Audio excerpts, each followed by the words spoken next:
गेले अनेक दिवस झालं संपूर्ण देशभरामध्ये एक वादळ घोंगावत आहे। तुम्हाला वाटेल हे निसर्गातलं आहे, समुद्रातलं आहे, तर नाही, हे वादळ आहे मनुष्य निर्मित विद्यार्थ्यांच्या आयुष्यामधलं, अर्थातच नीटचं प्रकरण। दिनांक 5 मे रोजी नॅशनल टेस्ट एजन्सीच्या माध्यमामधून नीटची एक्झाम घेण्यात आली आणि निकाल लागता क्षणी ह्या नीटच्या एक्झाम मधील अनेक गैरप्रकार सर्व देशासमोर उघडकीस आले। नमस्कार, मी श्रेया, आपणा सर्वांचे दस्तावेज मध्ये सहर्ष स्वागत। चला तर मग जाणून घेऊया नेमकं नीटचं प्रकरण काय आहे किंवा नीटचा स्कॅम काय झालाय। ह्या वर्षभरात 23 लाख विद्यार्थ्यांनी नीटची एक्झाम दिली होती, परंतु पंजाब, हरियाणा, छत्तीसगड आणि दिल्लीमधील काही विद्यार्थ्यांना काही परीक्षा केंद्रांच्या वरती प्रश्नपत्रिका उशिरा मिळाल्या, तर काही ठिकाणी उत्तरपत्रिका उशिरा मिळाल्या, तर काही ठिकाणी चक्क पेपर फुटीचं प्रकरण नजरेसमोर आलेलं आहे। मग ह्या सर्व संदर्भामध्ये विद्यार्थ्यांनी सर्वोच्च न्यायालयात धाव घेतलीये म्हणजे याचिका दाखल केलेली आहे।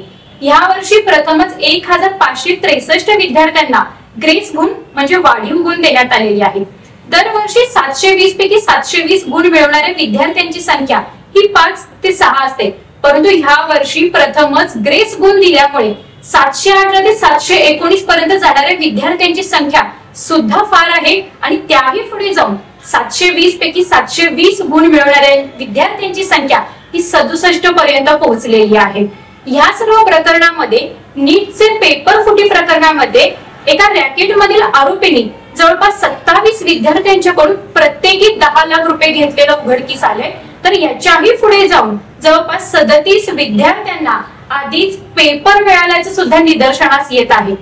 बिहार पोलीस आर्थिक गुन्हे शाखेकडून संबंधित प्रकरणाची दखल घेतली गेलेली आहे आणि सर्वोच्च न्यायालयाच्या मार्फत सुद्धा या प्रकरणाचा तपशीलवार आढावा घेण्यात आलेला आहे। जाणून घेऊया नेमके ग्रेस गुण म्हणजे काय किंवा ते का दिले जातात। कधी कधी परीक्षा केंद्रांच्या वरती प्रश्नपत्रिका उशिरा मिळते, तर कधी उत्तरपत्रिका उशिरा मिळते। मग ह्या सर्वांमध्ये विद्यार्थ्यांचे कुठे नुकसान होऊ नये यासाठी विद्यार्थ्यांना ग्रेस गुण म्हणजे वाढीव गुण दिले जातात। असंच काहीसं तर झाले नीटच्या परीक्षेमध्ये सुद्धा, म्हणजे काही परीक्षा केंद्रांवर विद्यार्थ्यांना प्रश्नपत्रिका उशिरा मिळाली, तर काही ठिकाणी उत्तरपत्रिका उशिरा मिळाली। यामुळे विद्यार्थ्यांचं नुकसान होऊ नये म्हणून त्यांना ग्रेस गुण दिले गेले, परंतु हे ग्रेस गुण देऊन कमालीची तफावत मात्र त्यांच्या गुणांमध्ये आढळून आलेली आहे। परंतु एका ठिकाणी असं सांगितलं गेले की प्रश्नपत्रिकेमधील काही प्रश्न चुकीचे असल्या कारणाने प्रत्येक विद्यार्थ्याला जवळपास 50 ते 60 गुण वाढून म्हणजे ग्रेस गुण दिले गेलेले आहेत, परंतु ह्या सर्वांच्यामुळे विद्यार्थ्यांच्या गुणांमध्ये मात्र कमालीची तफावत दिसून येते आहे। तर आता ह्या गोंधळातून बाहेर पडण्यासाठी पुढचं पाऊल नेमकं काय असणार आहे समजून घेऊया। संबंधित प्रकरणाबाबत याचिका ही सर्वोच्च न्यायालयामध्ये दाखल केली आहे। जुलै महिन्याच्या पहिल्याच आठवड्यामध्ये याच्यावरती सर्वोच्च न्यायालयामार्फत सुनावणी केली जाणार आहे आणि ह्या प्रकरणामध्ये जे काही आरोपी आहेत तर ह्या आरोपींना योग्य कलमांतर्गत शिक्षा सुद्धा केली जाईल असं सर्वोच्च न्यायालयामार्फत सांगितलं गेलेलं आहे। बिहार मधील पटना जिल्ह्यामधील पोलिसांना प्रश्नपत्रिकांचे काही जळालेले तुकडे मिळालेले आहेत, तर ह्या तुकड्यांची सुद्धा फॉरेन्सिक चाचणी घेतली जाणार आहे। तर बिहार मधील एका आरोपीने मला हुबेहूब प्रश्नपत्रिका मिळाल्याची कबुली जबाब सुद्धा दिलेला आहे। तर त्याचबरोबर पूर्णियाचे अपक्ष खासदार पप्पू यादव यांनी संसदेमध्ये #ReNeet प्रिंट केलेला शर्ट परिधान करून शपथ घेतली आणि त्याचबरोबर नीटची एक्झाम ही पुन्हा घेतली जावी अशी सुद्धा मागणी करण्यात आलेली आहे आणि ह्यामुळेच 1563 विद्यार्थ्यांना जे वाढीव गुण देण्यात आलेले आहेत त्या विद्यार्थ्यांची पुनर्परीक्षा घेण्यात येणार आहे। तर संबंधित प्रकरणात नेमकी विद्यार्थ्यांची अवस्था काय आहे। संबंधित प्रकरणाबाबत विद्यार्थ्यांना योग्य न्याय मिळावा यासाठी काही विद्यार्थी हे रस्त्यावर उतरून आंदोलन आणि निदर्शनं करत आहेत।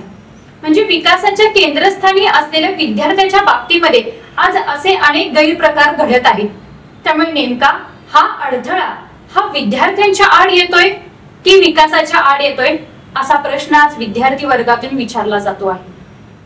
आज विद्यार्थ्यांचं परीक्षेचं ठिकाण असो अथवा नोकरीचं ठिकाण, सर्वत्रच ठिकाणी हा गदारोळ सुरू आहे, परंतु नीटच्या प्रकरणामध्ये सर्वोच्च न्यायालयाने योग्य ती दखल घेऊन विद्यार्थ्यांना न्याय हा लवकरात लवकर मिळवून द्यावा अशी विद्यार्थी वर्गामधून मागणी होताना दिसते आहे। कारण देशाला विकसनशील मार्गावरून एक विकसित देश होण्यापर्यंत आणि देशाला महासत्ता या नावानं नावारूपास येत असताना केंद्रस्थानी सर्वात महत्त्वाचा घटक आहे तो म्हणजे विद्यार्थी। आम्ही दिलेली माहिती जर तुम्हाला आवडली असेल तर आमच्या व्हिडिओला लाईक करा, शेअर करा आणि आमच्या दस्तऐवज या चॅनेलला सबस्क्राईब करा। धन्यवाद।